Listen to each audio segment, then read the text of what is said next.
What if I told you that everything you thought about money bringing you happiness in retirement was wrong? You'd probably think, oh, here we go again, don't spend more money, as you might have heard before. But if you don't believe me, let me ask you a question. Do you really know if your neighbor in town with the monstrous house isn't riddled with debt? Do you really know if the other folks in town splurging on luxurious vacations and sports cars are actually happy? The reality is, in accordance with a retirement survey by Transamerica, only about 53% of retirees feel like they have a social life, while 30% of them feel like they're just making ends meet, and about 27% of them feel completely overwhelmed.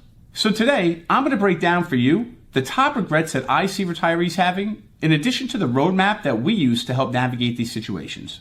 And before I show you these regrets, I want you to understand what I would consider to be the biggest mistake of them all. Like a broken record, I cannot reiterate enough. From what I see, money does not equal happiness. I like to look at money as a tool, and having an understanding of what jobs I need to accomplish, I can then realize how I need to use that tool. Let's take a look at this first situation, which I would say, in one way or another, many of our clients yearn for, but the unexpected outcomes can be very chaotic. The once-in-a-lifetime excursion, which starts off with about a $10,000 budget and somehow out of nowhere balloons into over $60,000 in spending. These dream vacations tend to be a focal point in conversations that we have with people moving into retirement. The champagne celebrations, the Instagram-worthy photos, and all of the laughs and cheers that come along with them are great. But what happens when you start with one number in mind, and then all of a sudden the other ancillary unintended expenses add up to a completely different mind-blowing number?